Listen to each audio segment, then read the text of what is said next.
Thank you, and good morning, and welcome to the KPPA quarterly board meeting for September 26th. At this time, I'd like to call the meeting to order. And Mr. Board, would you read the opening statement for us? Yes, sir. And this is a regular meeting of the Kentucky Public Pensions Authority. This meeting is being broadcast via video teleconference pursuant to Kentucky Revised Statute, Section 61.826, and may be viewed by the public at the Kentucky Public Pensions Authority offices at 1260 Louisville Road in Frankfort, Kentucky. It is also being broadcast to the public via Facebook. If you are speaking and are not appearing by video, please identify yourself before talking. In the event the video or audio broadcast is interrupted, we will attempt to reestablish a connection. If a connection cannot be reestablished within 30 minutes, the meeting will be adjourned and rescheduled to another date. Thank you. Thank you, sir. Ms. Rankin, may we have a roll call? Yes, sir. Mr. Powell. Here. Mr. Cheatham. Here. Dr. Hackbart. Here. Ms. Hampton. Here. Mr. Lane. Here. Mr. O'Mara. Here. Mr. Piercy. Here. And Mr. Summers. Here. Thank you. All board members are present. Thank you all for being here. Next on the agenda, Madam Rankin, public comments. Yes, sir. We did receive one for this meeting, and it came from an Andrew Parrish, and I will read as follows. Good afternoon. I hope this finds you all well, and I appreciate your commitment to the Commonwealth and the employees whom you represent. I would like to briefly introduce myself. My name is A.J. Parrish, and I currently serve as the night shift sergeant for the Paducah Police Department and have had the pleasure of working with this agency since I joined the force in May of 2014. I am writing this public comment to you all because I want to bring to light an issue with retention among law enforcement that you are likely all too familiar with. While this issue is affecting agencies nationwide, I want to focus on our issue specifically here in Kentucky. Currently, the Commonwealth offers 3 tiers for retirement, but I will focus on the one that is currently in effect as of January 1, 2014, which is Tier 3. Essentially, peace officers are no longer under a pension-style retirement, but rather a 401k. Unlike the other retirement tiers prior to 2014, under Tier 3, the participant has the option to leave law enforcement and take their 401k balance with them. Specifically, they are vested after 60 months or 5 years of employment. What this means is that instead of staying in law enforcement for 25 years, officers can now leave law enforcement at 5 years of service and go to work in the private sector with their 401k. This is causing a massive strain on the law enforcement agencies across the Commonwealth to retain seasoned veteran officers. Instead, agencies are now forced to cycle through hiring young officers, send them to the academy to get trained, and then hope they will stay faithful to the law enforcement for 25 years. While this seems grim, I do have a solution to this issue. In January, House Bill 143 was introduced, which would afford Tier 3 participants the option of going to Tier 2.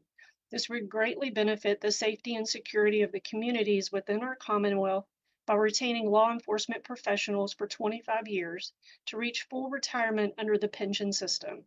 I humbly request that you take some time to fully research this issue and support the efforts to afford us the opportunity to go from a Tier 3 retirement system to Tier 2. I would be happy to discuss this issue further and can be reached via email or phone at 270-206-1791. Again, thank you for your time and support in this matter. Thank you. Thank you, ma'am. Moving on to item 5, the approval of minutes for June 27th and 23. Anybody had a chance to look at those? Any comments, corrections, deletions that was seen? Hearing none, I'll entertain a motion to approve both of those minutes then. So moved. Have a first. Second. Second for Mr. Cheatham. Any discussion? All in favor say aye. Aye. Aye. Opposed? Ayes have it. Next up is the KPPA Audit Committee report. Good morning. The audit committee met on August 27th, and we've presented a summary. I'm going to start with item number 2 and come back to the one that requires a vote. So one of the items that we discussed at this meeting in August was the audit plan, which is listed under item number 1. It contains several audits that will be completed for the upcoming fiscal year. And as a part of that discussion, I'll let the audit committee know that currently our staff is down to three positions with 2 vacancies. We do have one position where we've completed interviews, so hopefully we will have a resolution to that soon. And the other vacancy will be posted hopefully before the end of this year. So that's just an update on where we stand. So right now there's 3 of us, but we are working diligently to work on that audit plan that we presented. And the other items that we went over listed in item number 3, they are just the standard items that we go through at every meeting. But I did want to draw your attention to item 3G. So for the fiscal year 2024, internal audit worked on 25 projects. At the end of the year, 5 of those were still open, but 4 of them were closed in either July or August and are listed under item number 1. So if there are no questions about either item 2 or 3, I will go back to the one that requires a vote. Okay, well, hearing no questions, the audit committee looked over the annual risk assessment and the audit plan. They did approve both of those items, and they also approved the internal audits that were completed since the prior audit committee. So we are asking that the board ratify the risk assessment, the audit plan, and those reports that were presented.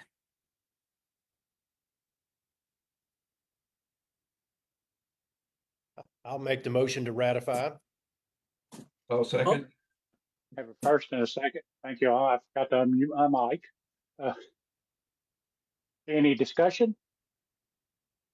Hearing none. All in favor to ratify the action, say aye. Aye. Opposed? Motion carries. Thank you. Anything else, Ms. Coughlin? That is everything. I appreciate it. Thank you very much.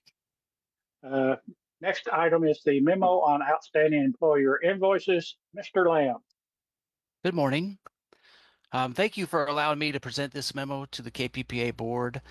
Back in February of 23, initiating with the C Finance Committee, we were asked to look into the ability to charge interest on past due employer invoices.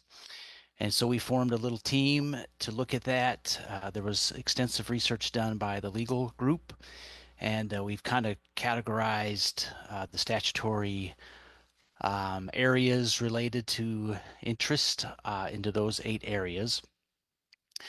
And I'll go through them in a minute. But basically, we've determined that KPPA may charge interest on the delinquent employer contributions in many of these cases. But after the interest is charged on those contributions, there is little to no statutory authority to charge interest on the past due invoice that exists related to the charging of that interest. And that was kind of one of the questions that got brought up back in February of 23 is what can we do with all of these past due invoices? What are they related to, etc. There are other avenues that KPPA can take to collect those invoices and to get interest charged on them through legal routes, etc. But that's not being addressed in this memo here. We also concluded that when we do charge interest, we are using the actuarial rate that's been adopted by the boards, currently at 7.5%. So what I've put together is 4 recommendations that I would like the board to consider today. The 3rd recommendation has 8 parts to it, tied to those 8 areas of invoicing. There's an appendix attached to this memo, which I won't go into, but kind of goes through the analysis of why the recommendation was made. And there's very few changes being recommended to our current process in those 8 categories. But I would like to go through the recommendations so that you're fully aware of them if you decide to ratify them. So the first recommendation, starting on the next page, Sherry, is basically authorize KPPA to go formulate a regulation. No, I'm sorry. First recommendation is to continue to use the interest rate of 7.5% that's currently in place. So basically, this is asking you to ratify that rate as the KPPA board so that we can continue to use that where we do charge interest. The second recommendation is to authorize the KPPA staff to go formulate a regulation around all of the interest and charging of interest on delinquent employer contributions, et cetera. There's lots of moving pieces of that, and we felt like a formal regulation that interpreted those statutes and applied those statutes would be appropriate. So we would like to go ahead and do that. And then while the administration is drafting that regulation, we would like to continue to do many of these things. So category 1 is the standard monthly invoices. We report on these every quarter, but basically if an employer is late filing their contributions and their related report, they are to be charged interest not less than $1,000. We refer to those kind of as penalty invoices. And there is a policy in place that allows us to waive those based on various circumstances. So we would like to continue to do that. The omitted employer contributions, we recommend that we charge interest on all new omitted cases. Currently, we're just doing it on systemic cases, large employers with significant issues related to omitted, but we would like to be able to charge, which we can statutorily, interest on omitted cases on all of them. And we would like to do this with an effective date of July 1, 2024. And this would be on the initial invoice only. So when we calculate the omitted service and the related interest to that, we would then invoice the employer for that. And this would be all for all new cases after July 1, 2024. And then that invoice would remain outstanding until paid. We cannot charge interest on top of that initial invoice going forward. For active duty military and decompression, we are currently not charging interest. There's some limited statutory authority that said we could, but we recommend that we don't because this has not been an issue currently for KPPA. So we would avoid initiating interest on those invoices. Contributions associated with reinstatement of employment. We recommend no changes to the current process and that we continue to charge interest to employers in accordance with a regulation that already exists for these specific types of invoices. And then number 5 is employer contributions on retired members who are reemployed. We would recommend that we treat such instances here as omitted employer contributions and charge interest as discussed in 2 above. So what happens here is typically someone will retire and they'll get hired back as a contractor, and we conclude that that's inappropriate and they should be treated as those missing times as omitted. And number 6 is unused sick leave payments. The team recommends no changes to the current process as KPPA does not charge interest on these invoices due to lack of statutory authority. Employer pension spiking is number 7. The team recommends no changes to the current process of charging interest. So what we do with these is after 1 year, they become past due. So an employer has 1 year to pay them and they become past due, and we can then charge interest on a monthly basis to that past due invoice. And we do that currently, and we recommend no changes to that. And then end of year invoices kind of relate to school boards. And after July 2000, we are not allowed to charge interest on those, and we are currently not doing so. So that's the complex category 3 with the 8 subcategories.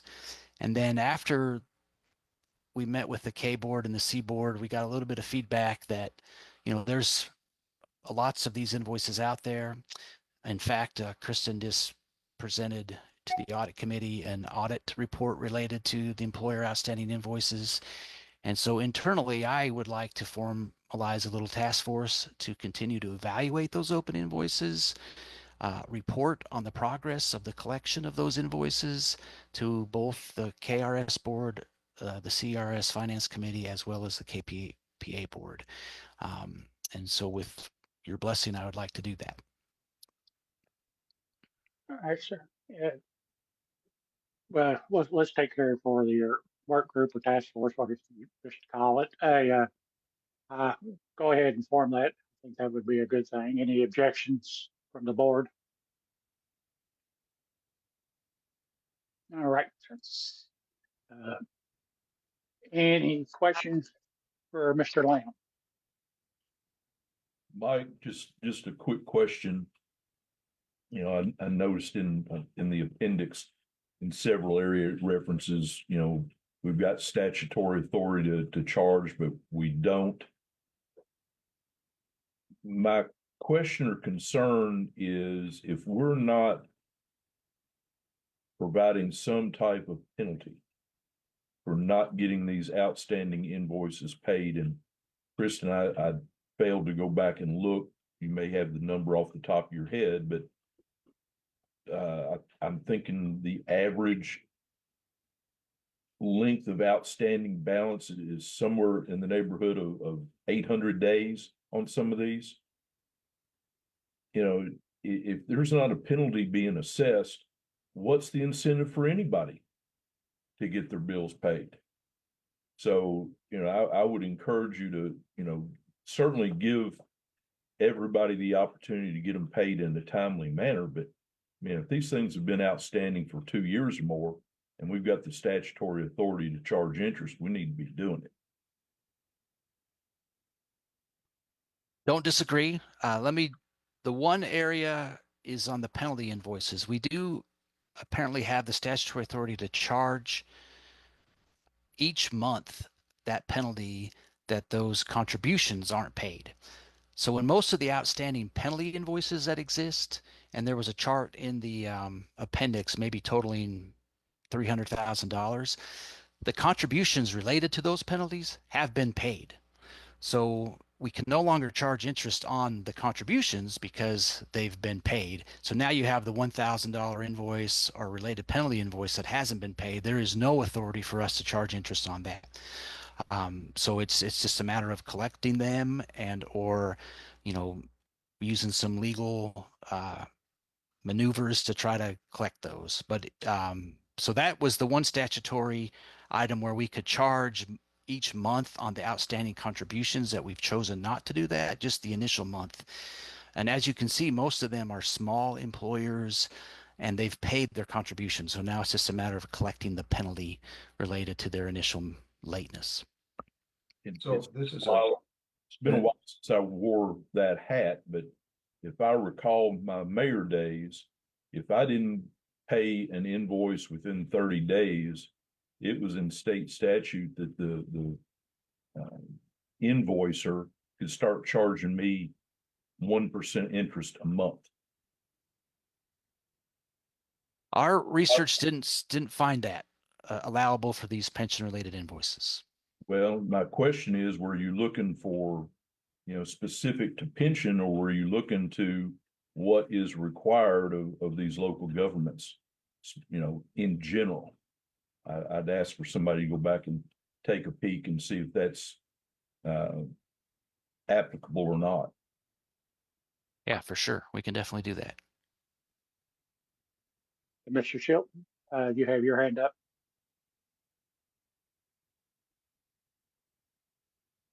And you're muted. Thank you. Yep, got it. A couple of questions. What's a year-end invoice? I'm going to defer to someone who is more knowledgeable about that, but I think it has to do with the year-end school board employees that are in the pension system, and we calculate that and determine that every year-end is my understanding. That's correct, Mike. It's school board reporting. They have a special reporting that's due by the 25th of July. Okay. Another question, the actual due date on amounts that will ultimately come to the funds vary a lot by the character of them. Some of them are not due for a year, I think.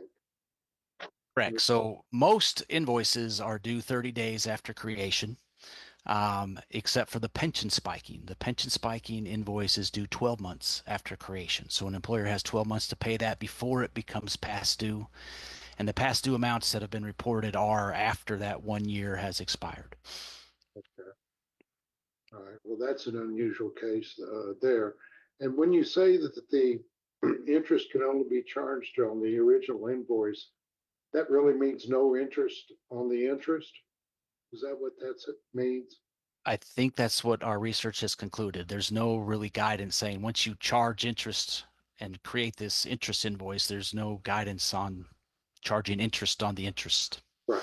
Yeah. Except for pension spiking. Pension spiking compounds monthly. So. Oh, okay. All right. Thank you. Any other questions or comments? This is Kristen. I just wanted to, since Mr. Cheatham had asked about the number of average days outstanding, I just wanted to verify that he was correct. The average number was around 841 days.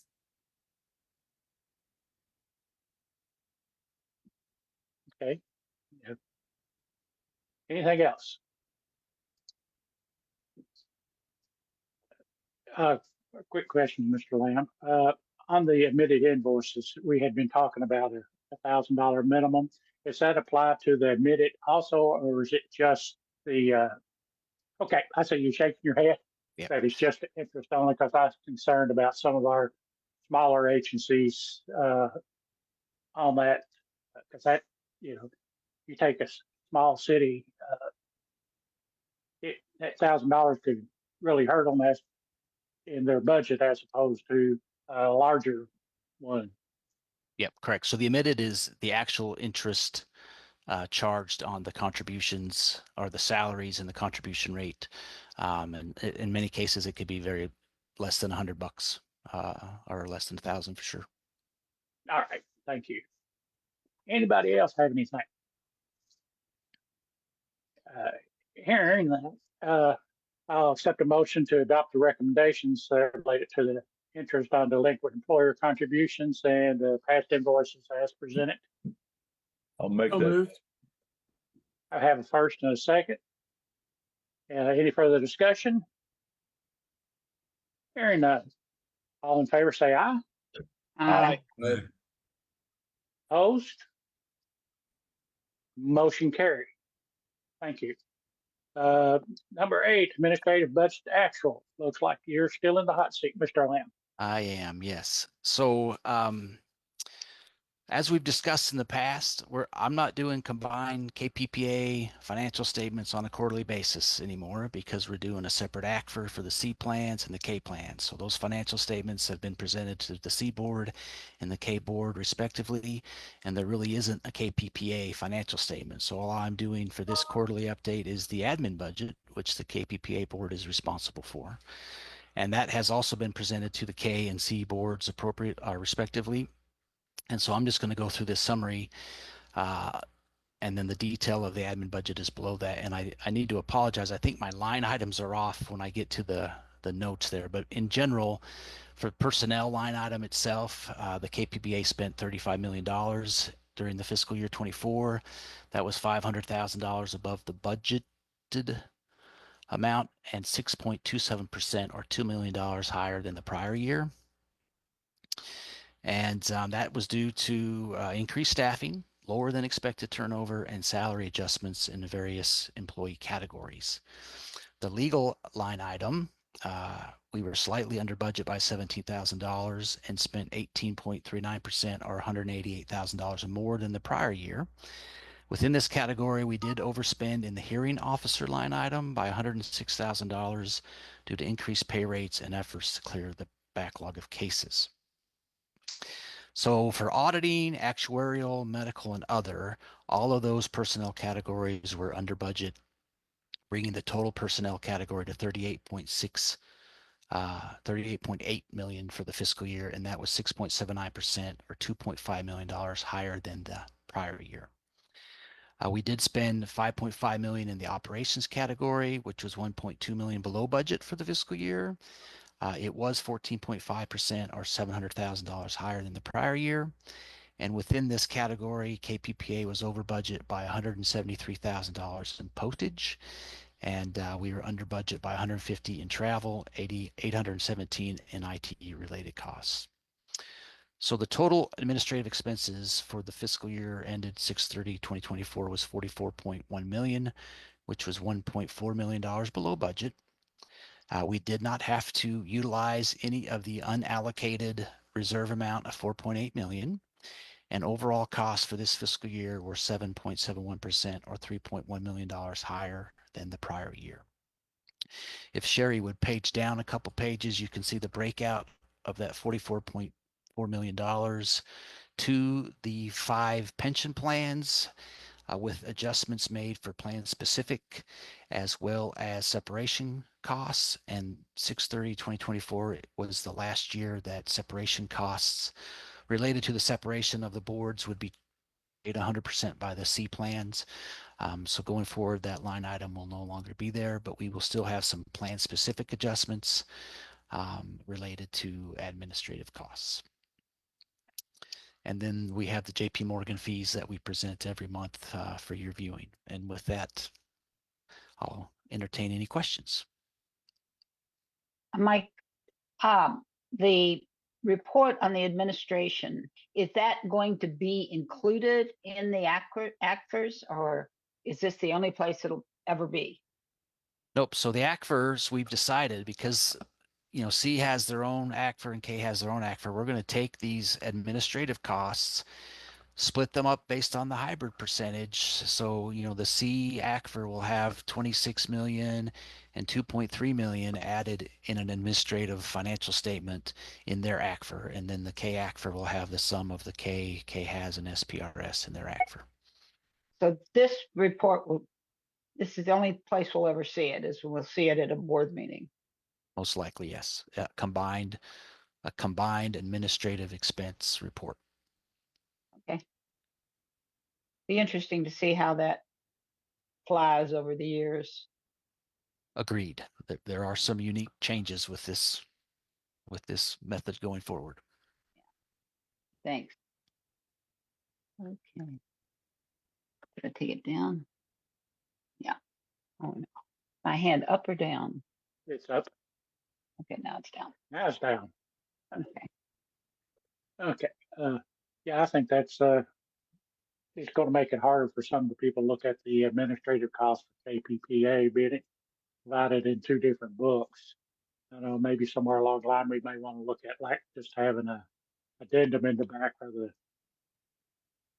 them, just to say this is a one stop you can look at and see what the total cost for the operation of KPPA is. But we can look at that later. Just maybe something to think about. Yeah. Any other questions?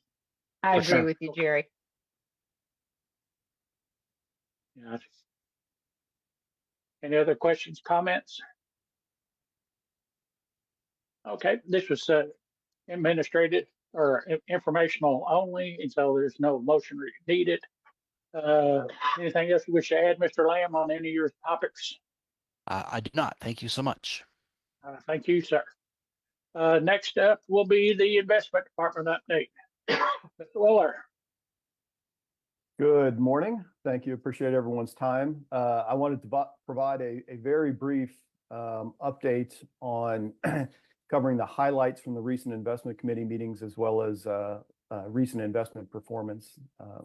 The CERS and KRS investment committees both unanimously approved staff's recommendation to invest up to $60 million for the CERS portfolio and $35 million for the KERS and SPRS portfolios in the Strategic Value Partners Continuation Vehicle Project Spurs. And those recommendations were sent to their respective boards for ratification. The KRS board ratified the recommendation at its meeting on September 12th, and the CERS board meets tomorrow and will consider ratification of the recommendation. This investment would be part of the real return asset allocation and would be allocated proportionally across all pension and insurance portfolios. The CERS Investment Committee also unanimously approved staff and Wilshire's recommendation to adopt the revised asset class ranges specified in their asset allocation guidelines of their investment policy statement with an effective date of July 1st, 2024. For performance for the fiscal year just ended June 30th, all of the portfolios performed well, exceeding their actuarial assumed rates of return, with the pension composite returning 11.19% and the insurance composite returning 11.65%. Despite this strong absolute performance, the portfolios failed to keep pace with the even stronger performance of their benchmarks, with the pension composite underperforming its benchmark by 179 basis points during the year, and the insurance composite underperforming its benchmark by 189 basis points. Both investment committees had a robust discussion on performance attribution and the drivers of this underperformance relative to the benchmarks. And it was specifically highlighted that for the year, the private equity portfolio underperformed its public equity benchmark, which is the Russell 3000 public equity index, plus 3%, lagged 1 quarter by over 28.5% for the fiscal year. And this underperformance accounted for between 200 and 250 basis points of underperformance at the composite level for the total fund. Importantly, this significant underperformance was driven by the mismatch between the nature of private equity investments versus that public markets benchmark. This mismatch can be exacerbated during periods of large positive or negative move in public markets, which we saw over the last fiscal year. Importantly, our private equity portfolio produced a return of 3.77% for the fiscal year, which was in line with broader private equity markets, which returned anywhere between 4 and 8%. So it was not unique to our private equity portfolio, but it was endemic of private equity versus public equities for the last fiscal year. While the public equity portfolio produced a return of 17.01% for the year, very strong returns, it trailed the benchmark by 237 basis points, which accounted for between 60 and 115 basis points of underperformance at the individual portfolio level.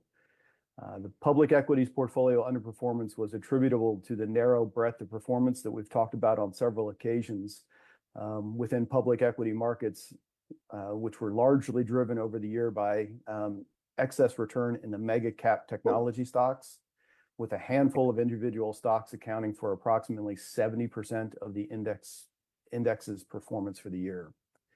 As we noted, our portfolios by design are more diversified with significantly less concentration risk. So when markets are driven by a handful of stocks, we'll tend to underperform in those periods. We also noted that for the fiscal year, the core fixed income, specialty credit, and real return portfolios were the standout performers, outpacing their benchmarks by 246, 109, and 794 basis points, respectively. We also noted that the underweight to real estate, which was the only asset class with negative performance for the fiscal year, also bolstered performance. I did want to provide a very brief update. The portfolios are off to a strong start to the new fiscal year, with the pension composite returning 1.74% and the insurance composite up 1.69% in July, outperforming their benchmarks by 70 and 72 basis points, respectively. Notably, the public equity portfolio, which, as we noted, underperformed during the last fiscal year, outperformed during July, made up some of that lost ground, returning 2.33% for the month compared to the benchmark return of 1.61%. Markets continued to march higher in August, and while performance is not yet finalized, the composites are indicated up between 150 and 160 basis points for the month. So another strong month to start the new fiscal year. Turn the page, and it has been really, it's been a week since the most consequential Fed meeting in over 2 years, in which the FOMC cut rates by 50 basis points. The reaction to risk markets has been contained but broadly positive. That containment is possibly driven by Powell's circumspect tone at the post-meeting press conference, where he managed market expectations and couched the cut as a recalibration of monetary policy, reflecting both a better outlook on inflation and a more concerning view of the labor market. While the market and the Fed are significantly divided about the terminal rate in this cycle, so they're not significantly divided, excuse me, on the terminal rate, which is around 3%, both the market and Fed dot plots. They're at odds about how soon we'll get there. The Fed sees rates moving lower over a longer period of time, essentially a very gradual easing cycle, while the market is currently producing a much more accelerated cutting cycle. Although the market is currently expecting a Goldilocks soft landing, the Fed is forecasting nominal GDP next year will only be returning to levels experienced during the post-GFC to COVID period of secular stagnation. So a disconnect about how much growth we're going to experience in the economy over the coming years.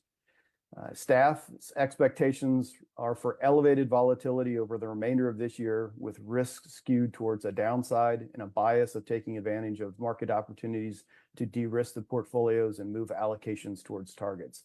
So as we've seen opportunities in markets, we're cutting risk in the portfolios, moving all of our allocations towards the new revised targets in the IPSs, and we'll continue to do that over the balance of the year. I'll stop there and answer any questions.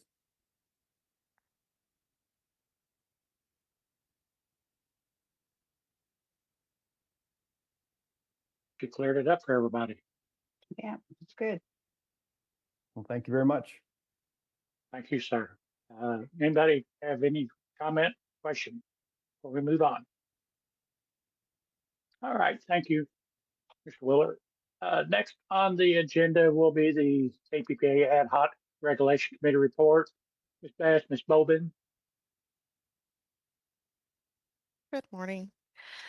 So we are presenting two regulations today, and both of these were presented to the Ad Hoc Regulations Committee Board on September the 4th, and they approved both of these for sending to the full board for filing approval. And we're going to start with 105 KAR 1445, which is the trustee elections regulation. On this regulation, we have amended it to update the language throughout to be consistent with the language used in all of our KPPA regulations and the definitions that you can find in 105 KAR 1001, which is just our general definitions regulation. We have added details in here regarding the trustee election process and procedures that are currently being used, and then we have specifically added an option for voting in trustee elections via telephone. That has been added along with the application for trustees being incorporated by reference. So that's the general summary of our changes. Does anybody have any questions regarding this regulation? Okay, any questions, comments? Hearing none, I'll entertain a motion that we adopt the recommendations of the Ad Hoc Regulation Committee in regards to 105 KAR 1445. So moved. Second. Have a first and a second. Discussions?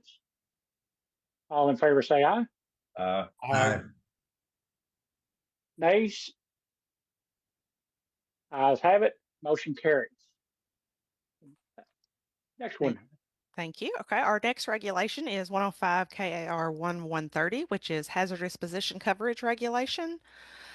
The amendments to this regulation, we have also updated the language throughout for consistency on this regulation, and we have added details about the processes and procedures for requesting or converting hazardous position coverage that's currently being used.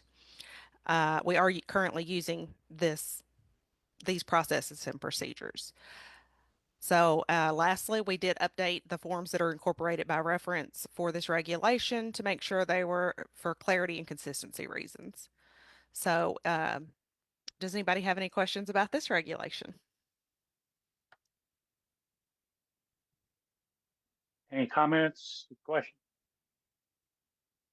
Hearing none, I'll entertain a motion to approve the recommendations in regards to 105 KAR 1130.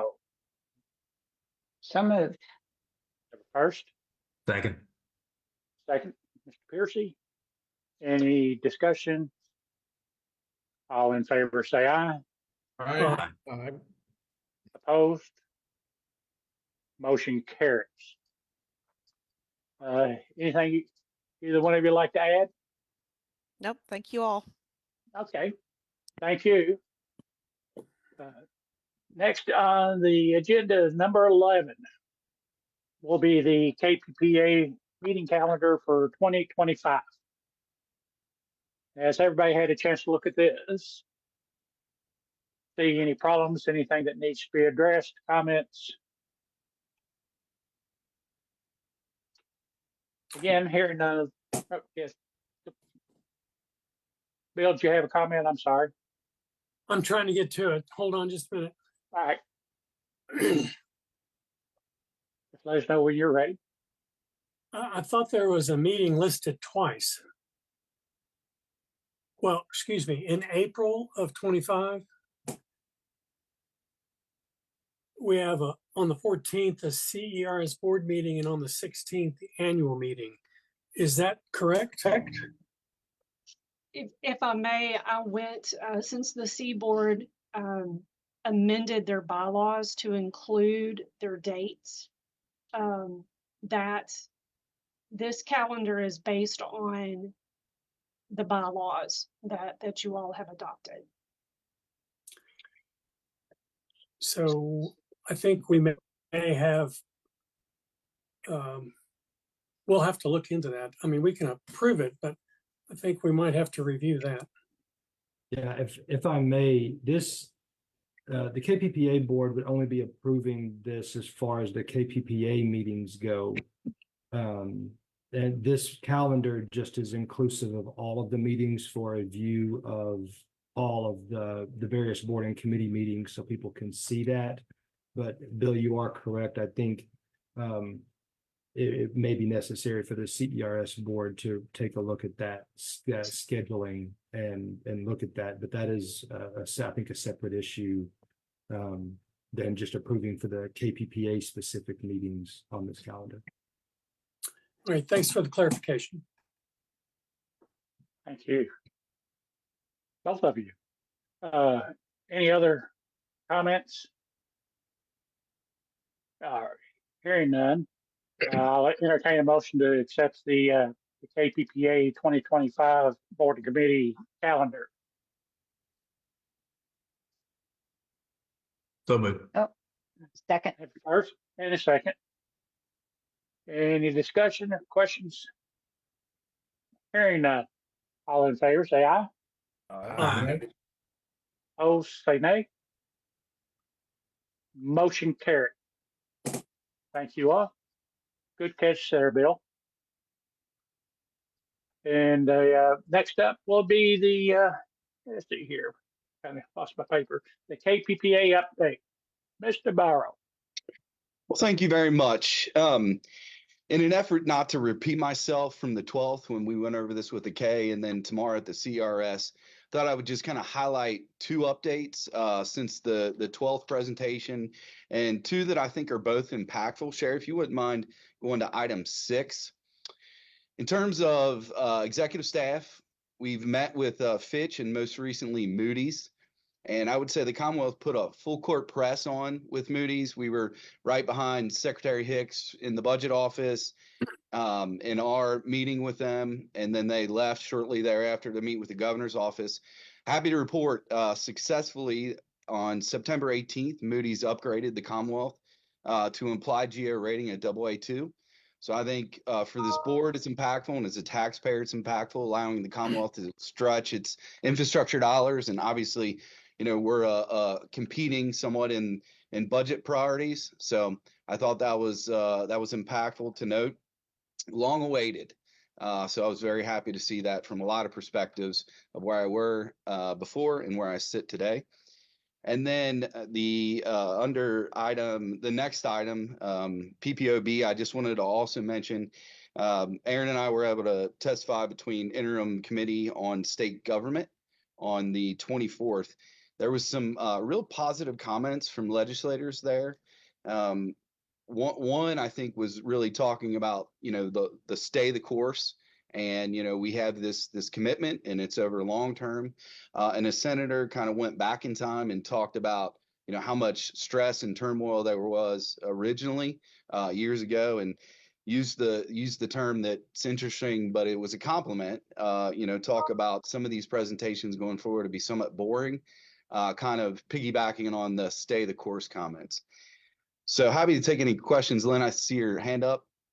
Yeah, I was just going to add to your discussion on the rating increase that in the governor's regular newsletter, I think it's called One Kentucky or something, he, I think it was right up at the top of the newsletter, he brought up the rating increase, and this the items below, number 2 and number 3, were both related to what you were expecting. So he's bragged all over the state about this too. Yeah, that's a good point. I actually have the rating report in front of me and the executive summary. If I could just read kind of from that, it was really attributable to 3 reasons: healthy reserves, structurally balanced budget, and then the continued adherence to pension funding and pay down the unfunded liabilities. So pensions are in the top 3. I used to say they were probably the top 1, but I think we'll sit in the top 3 for the considerable future. Well, that's great. Thank you. We've definitely come a long way in our ratings, and I think that's great for everybody, Yes, sir. for Ryan? our present and future. Ryan, when you first came to the government, what was the ratings? What were the ratings? So we've been an implied GO3 for Moody's, but we now had an upgrade by S&P, an upgrade by Fitch, and an upgrade by Moody's in most recent history. So all of those are really a testament to pension funding as well as the structurally balanced budget, the 3 I cited. Yeah.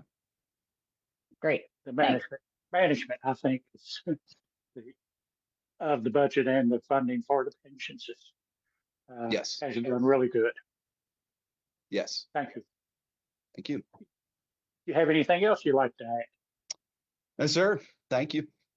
Thank you, sir. Any other questions, comments? All right. Hearing none, the next item on the agenda is new business. Does anybody have anything they wish to bring forward at this time? All right. Hearing none, we'll move to the next one. Is the closed session. This will I'll entertain a motion to move into closed session for the in regards to discussing pending litigation. So moved. I have a first. Second. I have a second. Any discussion? All in favor, say aye. Aye. Aye. Opposed? Motion carried. A motion had been made in open session to move into closed session for a specific purpose, i.e. discussion of litigation, and such motion having been carried by the majority vote in open public session. The board shall now enter a closed session for considering litigation matters pursuant to KRS 61.810, subsection 1, subsection C. Closed session is necessary because of the necessity of protecting the confidentiality of KPPA litigation strategy and preserving any available attorney-client privilege.